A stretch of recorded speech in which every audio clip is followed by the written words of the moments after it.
Hello students, welcome to ইজলিউশন। আজ আমরা শুরু করতে যাচ্ছি দশম শ্রেণীর কোষে দেখি 12-এর সংক্ষিপ্ত প্রশ্নোত্তরগুলো। এর আগেই আমরা এই চ্যাপ্টারটি নিয়ে আরও দুটো পার্ট আলোচনা করেছিলাম। সেই পার্টগুলোর লিঙ্ক নিচে ডেসক্রিপশন বক্সে দেওয়া রয়েছে, তোমরা সেই পার্টগুলো অবশ্যই দেখবে। আর ভিডিওটি দেখে যদি ভালো লাগে তাহলে অবশ্যই চ্যানেলটিকে সাবস্ক্রাইব করবে আর বেল আইকনটিকেও প্রেস করে রাখবে, যাতে করে এই ভিডিওগুলো তোমরা মিস না করে ফেলো। চলো শুরু করা যাক। দেখো, 1 নম্বরটা কি বলেছে, 2r একক দৈর্ঘ্যের ব্যাসার্ধ বিশিষ্ট নিরেট গোলকের আয়তন কত হবে। এবার দেখো, r একক দৈর্ঘ্যের ব্যাসার্ধ বিশিষ্ট নিরেট গোলকের আয়তন কত হয়, 4/3 পাই আর কিউব। এবার r এর জায়গায় বলে দিয়েছে 2r, তাহলে 2r এর হোল কিউব করে দাও, এত ঘন একক হয়ে যাবে। সমান সমান 4/3 পাই ইন্টু, এখানে দেখো 2 এর কিউব মানে হচ্ছে 8 আর কিউব, সমান সমান 8 ইন্টু 4 ইকুয়াল কত হচ্ছে 32/3 পাই আর কিউব, এত ঘন একক। 2 নম্বরটা দেখো কি বলেছে, দুটি নিরেট গোলকের আয়তনের অনুপাত 1:8 হলে তাদের বক্রতলের ক্ষেত্রফলের অনুপাত কত হবে। এখানে দেখো, দুটি নিরেট গোলকের আয়তনের অনুপাত দেওয়া রয়েছে 1:8। এবার আমরা ধরে নিচ্ছি প্রথম গোলকটির ব্যাসার্ধ r1 এবং দ্বিতীয় গোলকটির ব্যাসার্ধ r2। তাহলে আমরা লিখতে পারছি 4/3 পাই r1 cube by 4/3 pi r2 তার কিউব। এটা সমান সমান কি হয়ে যাবে 1:8, অর্থাৎ 1/8। এবারে এটা কাটা চলে যাচ্ছে, তাহলে দেখো r1/r2 তার হোল কিউব সমান সমান লিখে দিতে পারছি 1/8টাকে লিখছি 1/2 তার হোল কিউব, অর্থাৎ r1/r2 এটা সমান আমরা কি পাচ্ছি 1/2। এবার এখান থেকে তোমরা r1 এবং r2 এর মানটা ধরে নাও r1 সমান সমান k এবং r2 সমান সমান 2k।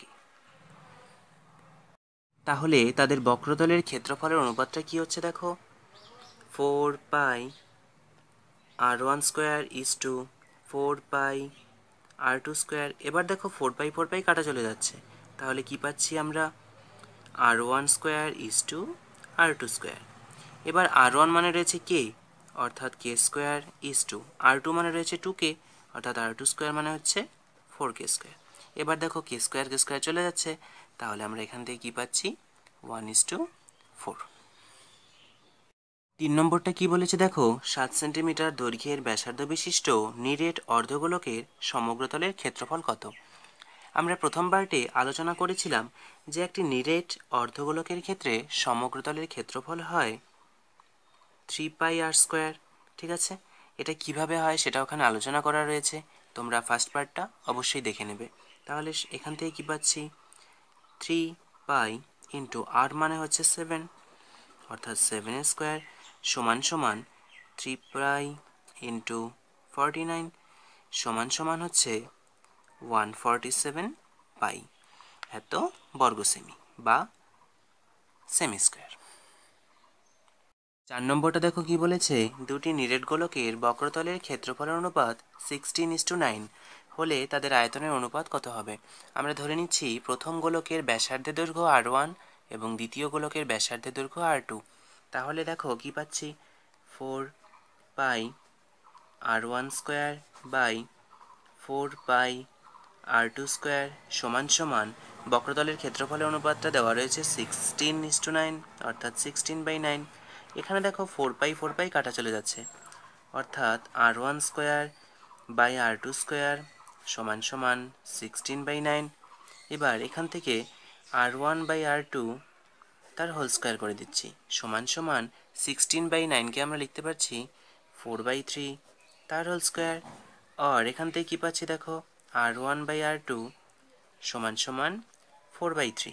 ঠিক আছে, এবার আমরা এখান থেকে ধরে নিচ্ছি যে এটা সমান সমান কে, তাহলে কি হচ্ছে r1 সমান সমান 4k এবং r2 সমান সমান 3k, তাই তো। সুতরাং আয়তনের অনুপাত হবে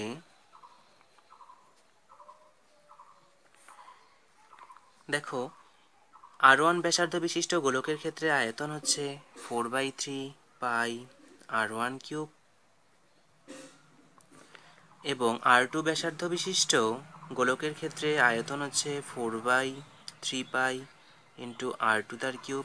এবার দেখো 4/3 পাই 4/3 পাই কাটা যাচ্ছে, সমান সমান R1 কিউব থাকছে। এবার R1 মানে ছিল 4K অর্থাৎ তার কিউব, ইজ টু R2 মানে ছিল 3K অর্থাৎ তার কিউব, সমান সমান কি হচ্ছে 4 এর কিউব অর্থাৎ 64K কিউব, ইজ টু 3 এর কিউব অর্থাৎ 27K কিউব। এবার দেখো কে কিউব কাটা চলে যাচ্ছে, সমান সমান 64:27। 5 নম্বরটা দেখো কি বলেছে, একটি নিরেট গোলকের বক্রতলের ক্ষেত্রফল ও 3 গুণ আয়তনের সাংখ্যমান সমান হলে গোলকটির ব্যাসার্ধের দৈর্ঘ্য কত হবে। এটা দেখো আমরা ধরে নিচ্ছি গোলকটির ব্যাসার্ধ আর, এখানে বলেছে নিরেট গোলকের আয়তনের বক্রতলের ক্ষেত্রফল বলেছে 3 গুণ আয়তনের সাংখ্যমানের সমান, অর্থাৎ আমরা লিখতে পারি যে 4 পাই আর স্কোয়ার সমান সমান 3 ইন্টু 4/3 পাই আর কিউব। এবার দেখো এখানকার 4 এখানকার 4 এখানকার পাই কাটা যাচ্ছে, এখানে দুটো আর এখানে কেটে দিচ্ছি, তাহলে এখানে একটা আর থাকছে, এখানে 1 পড়ে থাকছে, অর্থাৎ আবার এখানে দেখো 3 কাটা যাচ্ছে, অর্থাৎ আর ইকুয়াল আমরা 1 পেয়ে যাচ্ছি এত একক। তাহলে বলতে পারছি যে একটি নিরেট গোলকের বক্রতলের ক্ষেত্রফল যদি আয়তনের 3 গুণের সাথে সমান হয়ে যায় তাহলে গোলকটির ব্যাসার্ধের দৈর্ঘ্য হয় 1 একক। এবারে 16 অঙ্কগুলো করছি। 1 নম্বরটা দেখো কি বলেছে, একটি নিরেট অর্ধগোলকের আয়তন এবং সমগ্রতলের ক্ষেত্রফলের সাংখ্যমান সমান, তাহলে অর্ধগোলকটির ব্যাসার্ধ কত হিসেব করতে বলেছে। দেখো একটি অর্ধগোলকের ব্যাসার্ধ যদি আর হয় তবে তার আয়তনটা কত হচ্ছে 2/3 পাই আর কিউব। এখানে এই আয়তনের সাথে সমান বলেছে সমগ্রতলের ক্ষেত্রফল, অর্থাৎ 3 পাই আর স্কোয়ার। ঠিক আছে, এবার দেখো এখানকার পাই কাটা যাচ্ছে, এখানকার দুটো আর এখানে তিনটে আরকে কেটে দিচ্ছি, অর্থাৎ একটা আর হচ্ছে।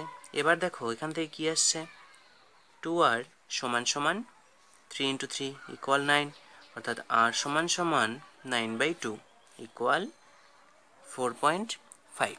ঠিক আছে, এবারে 2 নম্বরটা দেখো কি বলেছে, একটি নিরেট গোলকের বক্রতলের ক্ষেত্রফল একটি নিরেট লম্ববৃত্তাকার চোঙের বক্রতলের ক্ষেত্রফলের সমান। চোঙটির উচ্চতা এবং ব্যাস উভয়ই 12 সেন্টিমিটার। গোলকের ব্যাসার্ধ কত। এবারে 16 অঙ্কগুলো করছি। 1 নম্বরটা দেখো কি বলেছে, একটি নিরেট অর্ধগোলকের আয়তন এবং সমগ্রতলের ক্ষেত্রফলের সাংখ্যমান সমান, তাহলে অর্ধগোলকটির ব্যাসার্ধ কত হিসেব করতে বলেছে। দেখো একটি অর্ধগোলকের ব্যাসার্ধ যদি আর হয় তবে তার আয়তনটা কত হচ্ছে 2/3 পাই আর কিউব। এখানে এই আয়তনের সাথে সমান বলেছে সমগ্রতলের ক্ষেত্রফল, অর্থাৎ 3 পাই আর স্কোয়ার। ঠিক আছে, এবার দেখো এখানকার পাই কাটা যাচ্ছে, এখানকার দুটো আর এখানে তিনটে আরকে কেটে দিচ্ছি, অর্থাৎ একটা আর হচ্ছে।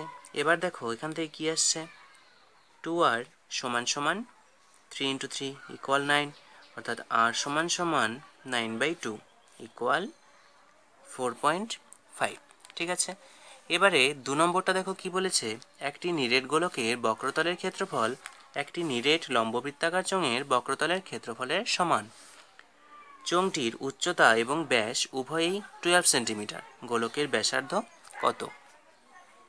এখানে দেখো নিরেট গোলকের বক্রতলের ক্ষেত্রফল এবং লম্ববৃত্তাকার চোঙটির বক্রতলের ক্ষেত্রফল সমান বলেছে, তাহলে আমরা গোলকের ব্যাসার্ধ আর ধরে নিচ্ছি, তাহলে তার বক্রতলের ক্ষেত্রফলটা হচ্ছে 4 পাই আর স্কোয়ার।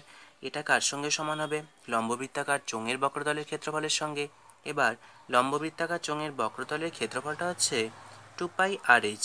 এবার আর এর মান এবং এইচ এর মান দেখো দেওয়া রয়েছে। ঠিক আছে, এখানে দেখো উচ্চতাটা বলা রয়েছে 12 সেন্টিমিটার, আবার ব্যাস বলেছে 12 সেন্টিমিটার। এবার আমাদের এখানে ব্যাসার্ধ চাই, অর্থাৎ ব্যাসার্ধটা হচ্ছে 12/2, আর এইচটা কিন্তু 12 সেন্টিমিটারই হবে। এবার দেখো এখানকার পাই কাটা যাচ্ছে, এখানকার 2 কাটা যাচ্ছে, এই 4 দিয়ে 12কে কাটছে, অর্থাৎ 3 হচ্ছে। তাহলে আর স্কোয়ার সমান সমান 36 হচ্ছে, অর্থাৎ আর সমান সমান √36 সমান সমান ±6। ঠিক আছে, এবার আমরা এখানে +6 নেব, কারণ ব্যাসার্ধ কখনো -6 হতে পারে না। সুতরাং r = 6 একক। 3 নম্বরটা দেখো কি বলেছে, একটি নিরেট অর্ধগোলকের সমগ্রতলের ক্ষেত্রফল এবং একটি নিরেট গোলকের বক্রতলের ক্ষেত্রফল সমান। তাহলে সেই অর্ধগোলক এবং গোলকের ব্যাসার্ধের অনুপাত বের করতে বলেছে। দেখো, আমরা ধরে নিচ্ছি নিরেট অর্ধগোলকের ব্যাসার্ধ ক্যাপিটাল আর এবং নিরেট গোলকের ব্যাসার্ধ হচ্ছে স্মল আর। তাহলে কি হচ্ছে দেখো, অর্ধগোলকের সমগ্রতলের ক্ষেত্রফল কি হয়ে যাচ্ছে, 3πr²। এটা কার সঙ্গে সমান হচ্ছে, নিরেট গোলকের বক্রতলের ক্ষেত্রফল, সেটা হচ্ছে 4πr²। এবার দেখো পাই পাই এখানে কাটা যাচ্ছে, অর্থাৎ R² সমান সমান 4/3 হয়ে যাচ্ছে। এখান থেকে কি পাচ্ছি দেখো, R/r তার হোল স্কোয়ার সমান সমান 4/3 কে আমরা লিখছি 2/√3 তার হোল স্কোয়ার, কেননা √3 হোল স্কোয়ার মানে 3 চলে আসছে। এবার এখান থেকে কি পাচ্ছি দেখো, R/r সমান সমান 2/√3।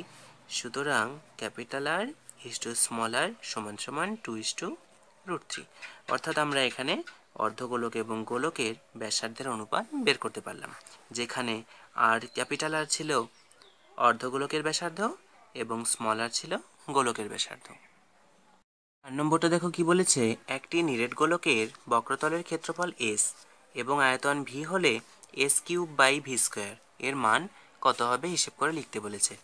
এবারে দেখো, এই নিরেট গোলকটির ব্যাসার্ধ যদি আমরা r ধরি, তাহলে তার বক্রতলের ক্ষেত্রফল অর্থাৎ s সমান সমান হয়ে যাচ্ছে 4πr²। আবার তার আয়তন বলেছে v, অর্থাৎ v সমান সমান লিখতে পারি 4/3πr³। এবারে আমাদের বের করতে হচ্ছে s³/v² এর মান। এটা সমান সমান কি হচ্ছে দেখো, s³, অর্থাৎ 4πr² তার কিউব বাই v², অর্থাৎ 4/3πr³ তার স্কোয়ার। এবার এখান থেকে দেখো তো কি হচ্ছে, সমান সমান এখানে 4 এর কিউব অর্থাৎ 64, আবার পাই এরও কিউব অর্থাৎ পাই ইন্টু পাই ইন্টু পাই, আবার r² তার পাওয়ার 3 অর্থাৎ r⁶ চলে আসছে। এখানে দেখো কি হয়, 4/3 তার স্কোয়ার অর্থাৎ 16/9 ইন্টু পাই এর হোল স্কোয়ার অর্থাৎ pi into pi into r³ তার স্কোয়ার অর্থাৎ কি আসছে r⁶। এবার দেখো, এখানকার একটা পাই, এখানকার একটা পাই, এখানকার একটা পাই, এখানকার একটা পাই কাটা যায়, এখানকার r⁶, এখানকার r⁶ কাটা যায়। তাহলে সমান সমান কি আসছে দেখো, 64π/16/9। তাহলে কি পাচ্ছি দেখো, 64π ইন্টু 9/16। এবার 16 দিয়ে একে কেটে দিচ্ছি, অর্থাৎ 4 হচ্ছে, সমান সমান 36π। এবারে 5 নম্বরটা দেখো কি বলেছে, একটি গোলকের ব্যাসার্ধ 50% বৃদ্ধি করলে বক্রতলের ক্ষেত্রফল শতকরা কত বৃদ্ধি পায় তা হিসেব করি। এবার দেখো, ধরা যাক প্রথমে সেই গোলকটির ব্যাসার্ধ ছিল r, তাহলে তার বক্রতলের ক্ষেত্রফল হচ্ছে 4πr²। এবার দেখো পরে কি করেছে, গোলকের ব্যাসার্ধ 50% বৃদ্ধি করেছে, তাহলে কত হচ্ছে, আগে ছিল r, এবার r এর 50% বৃদ্ধি হয়ে গেছে, অর্থাৎ r ইন্টু 50/100। এখান থেকে দেখো কত আসছে, 1/2। ঠিক আছে, অর্থাৎ r প্লাস r/2 সমান সমান কত আসছে, 3r/2। সুতরাং এক্ষেত্রে বক্রতলের ক্ষেত্রফলটা কত হচ্ছে,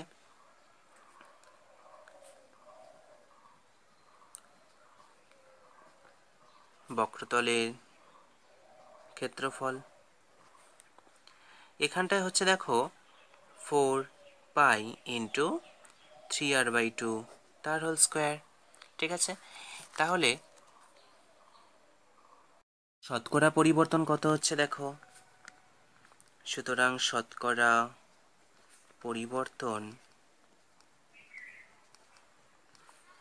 দেখো, আমরা যখন শতকরা হারে বের করব তখন কি করব, আগে যেটা ছিল সেটাকে হরে রাখবো এবং উপরে বৃদ্ধিটাকে রাখবো।